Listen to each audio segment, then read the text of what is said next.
Hello and welcome everyone to the Feelin' Film Podcast. I'm your host, Aaron White, fresh back on the ground in Seattle, Washington after my trip to the Toronto International Film Festival.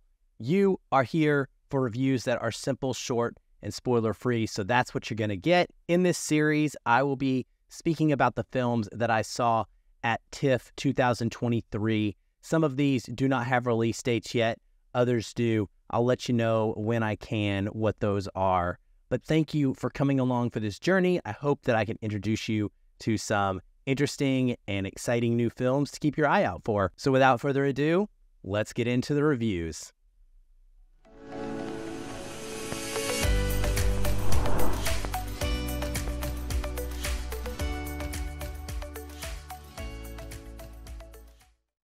So if you couldn't tell, I had a lot of fun with making the thumbnail image for this, which is the Hitman episode. I paired these two movies together because they do feature a similar type of protagonist, and I thought that was kind of interesting because these are two of at least three movies to focus on contract killers that are coming out this fall, the other being David Fincher's The Killer, starring Michael Fassbender. So that'll be interesting. I don't know what the resurgence for this is all about. Do we have an obsession with killing people that we don't like? I'm not sure. The first movie is Hitman, and this has been picked up by Netflix. It stars Glen Powell, Adria Arjona, Austin Amello, Retta, and Sanjay Rayo. It is directed by Richard Linklater and written by Richard Linklater and Glen Powell, and based on the Texas Monthly article Hitman by Skip Hollandsworth. Cinematography is by Shane F. Kelly. It is edited by Sandra Adair, and music is by Graham Reynolds. It runs 113 minutes. What's it about? An undercover Houston police officer poses as a reliable hitman to arrest those trying to hire him until he tries to save a woman in need. Now, this is a very sexy movie. First of all, Glen Powell is that dude. He is a real movie star. He has commanding presence, he has charisma, and he has massive range. This film solidified that for me. I already really believed that based on his previous work in Everybody Wants Some and Top Gun Maverick, but I think this is an actor who is one of the closest things to becoming a next-level movie star in that George Clooney mold. This is an untraditional rom-com. Might not expect that when you hear the premise of it, but it is, and it's about a philosophizing pretend contract killer. And it's just so much fun. But it's also really smart and clever in how it uses role play as a means of exploring our relationship with identity. So Powell portrays a man named Gary Johnson, who is a local professor who moonlights as someone that helps the local Houston police department. I think it's New Orleans in the movie, but it's Houston in real life. But in the movie, it's New Orleans. So he helps the New Orleans PD with surveillance as they are trying to essentially entrap these people who want to hire contract killers. He is unexpectedly thrust into action one day and has to go in person and do the job of his colleague.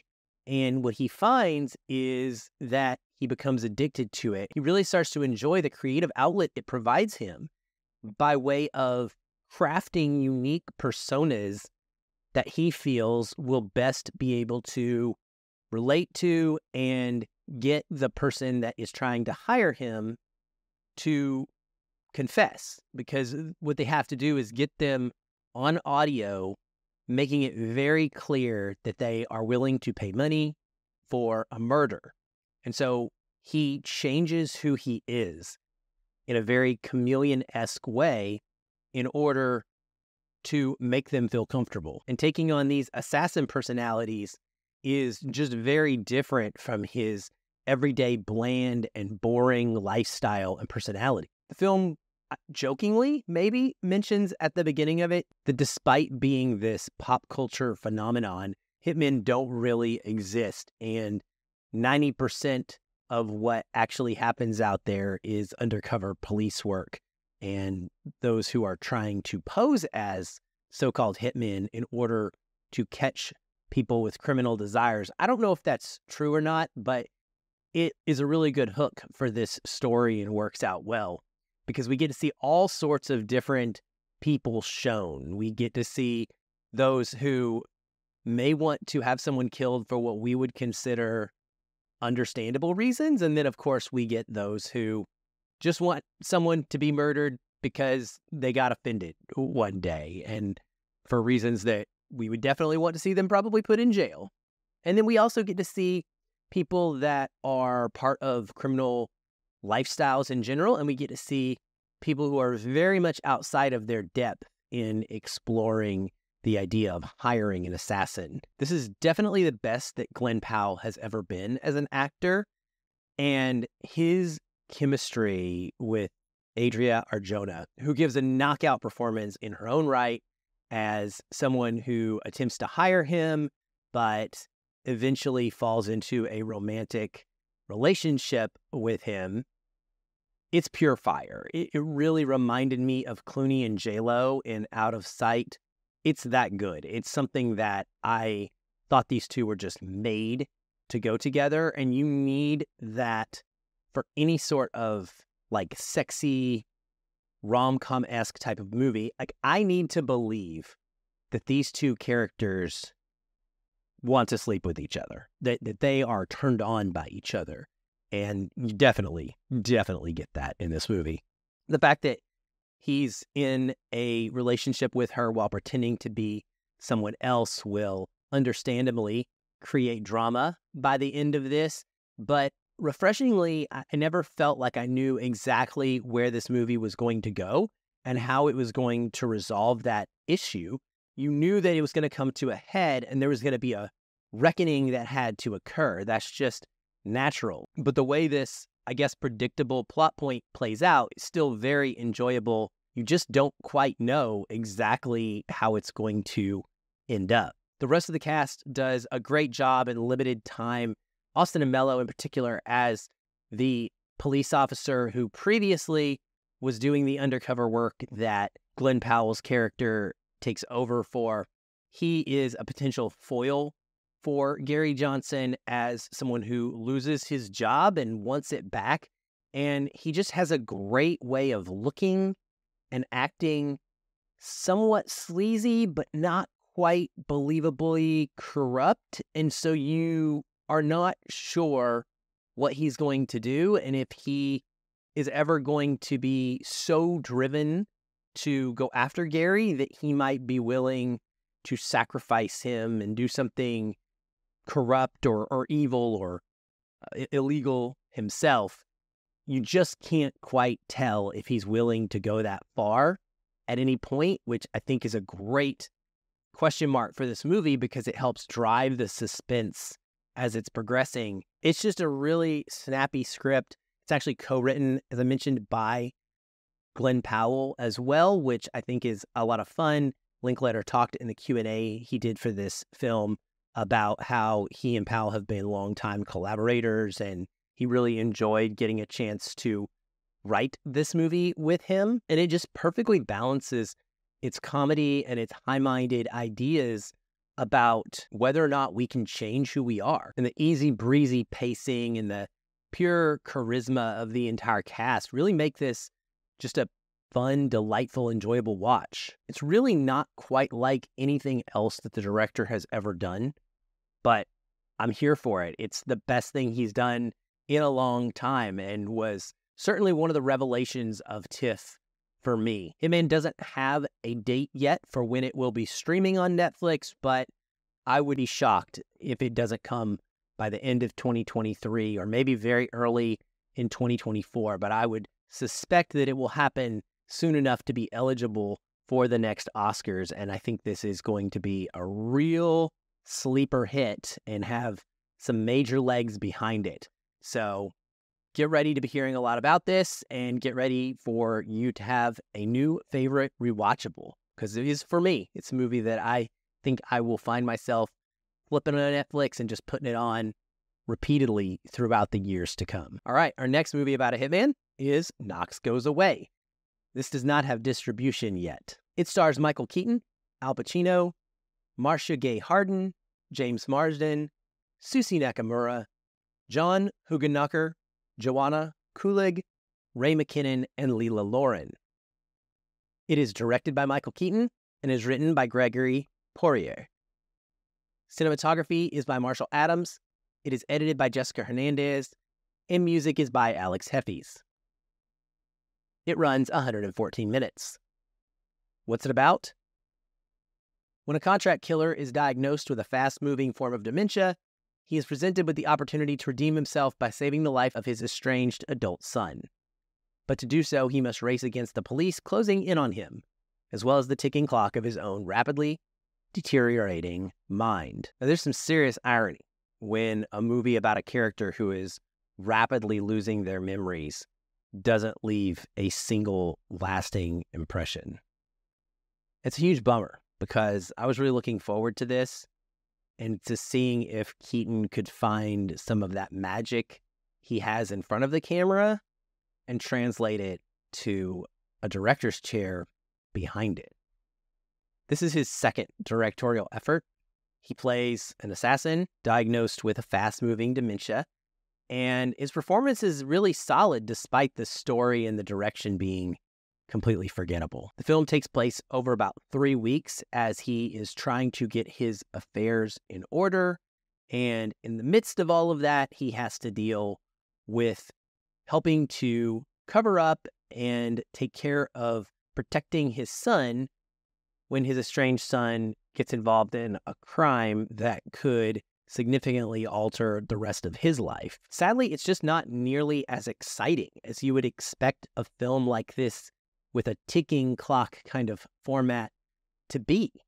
Keaton directs it very stoically as a drama. And the longer it goes, the more its pacing issues really start to take hold. I wish that he had embraced this as more of a thriller and made it a lot more energetic and exciting and engaging and interesting and surprising. As it is, it feels like a poor man's ripoff of Memento, right down to the character of Knox carrying around a notebook in which he writes down a list of the things that he has to accomplish, because what happens is he will wake up from a moment and realize he's lost a memory and he doesn't know what his next intended act was. He also has a friend, or in this case, Al Pacino, who plays his boss of sorts, who will frequently update him on what his plan was and try to remind him and help keep him on track. But unlike Nolan's incredible, masterful effort, Keaton's movie just feels very rote and procedural. You never think that the conclusion is in question. You're never wondering how it's going to play out. You already know where this story is going right from the start. And the only sort of visual flair that Keaton adds is by having the screen shake occasionally in this chaotic manner, which is to help show us that Knox is in the process of struggling to remember something and losing a memory in real time. Story-wise, there's also just a lack of details that I think would have helped us maybe to empathize more with Knox. Remember, this is a movie about a killer, an assassin. He has spent his life post-military as someone who kills for money, accumulating great wealth in the process. It is briefly mentioned, like thrown away line, that maybe he only kills criminals, but there's no world building around that to flesh that out. If that was the case, and I understood that maybe Knox was part of some underground Robin Hood-esque for the positive, goal of the society type of organization, then, oh yeah, I probably would have been a lot more concerned with him. But as is, all we know is that he works as a killer for money. And do you really care what happens to this character that much? So what if he's trying to find redemption? Does providing a financial windfall to his ex-wife and his children and or his lover provide redemption for murdering people? It's a question mark. And I don't think the movie does a good enough job of helping us to understand why we would want to root for him in the first place. Al Pacino is his employer and I guess has several hitmen on the payroll. He does a pretty good job in limited time, but it's just a very boring performance from him. There's not much for him to do. James Marsden kind of gets to go off the rails, acting crazy and psychotic and like he's losing his own mind when he is worried about this crime that he committed and what's going to happen to him and how it's going to affect his family. So they both have a few fun moments in the film.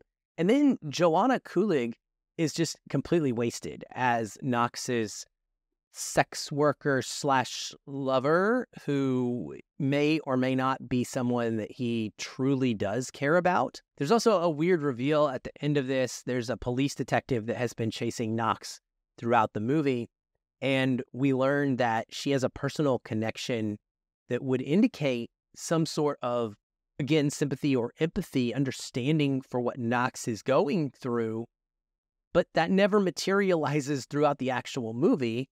This is not a character who sees Knox as someone who she can understand what he is doing and why.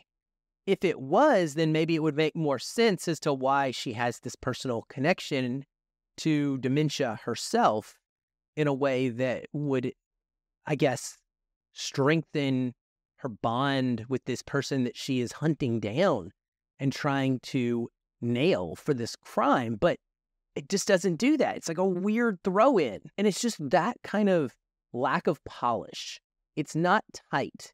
It's not very smart. So it's not a terrible film. It is watchable, but it is very, very bland. I would never recommend someone paying to see this in a theater because I don't think it's worth the money. But then on the flip side of that, if this gets picked up and goes to a streaming service, it would be hard for me to recommend you watching it at home because you're probably just going to fall asleep. It's that boring at times. And it's just not a movie that a lot of people are going to connect with. So at this point, I think it is a strong indicator that Michael Keaton is better served in front of the camera than calling the shots from a chair behind it. And I hope that he will stick to his strength and give us some more great performances before he ends up calling it quits for his career. So Knox is fine, but it's just a big disappointment based on the potential that it had to be an intriguing and captivating story, which it just never, ever becomes. As I said before, no distribution yet for Knox Goes Away, and thus no release date is known. Well, that's it for this episode of TIFF Reviews. Thanks as always for watching or listening. Please like, subscribe, and share the podcast or the YouTube channel with those who you think might also enjoy it. And leave us a review if you can on Apple Podcasts. Those really help us out. We haven't had one in a long time. I'll probably start reading reviews on the podcast each week at this point because I need somebody to say something nice about us. It's been a few years and I know you guys are listening. So hopefully you think this is worth dropping a few kind words for. If so, please do that if you have the time. It would be very much appreciated. But most of all, again, thank you just for being here. I'll be back soon with more reviews, of course. Until then, keep watching and keep feeling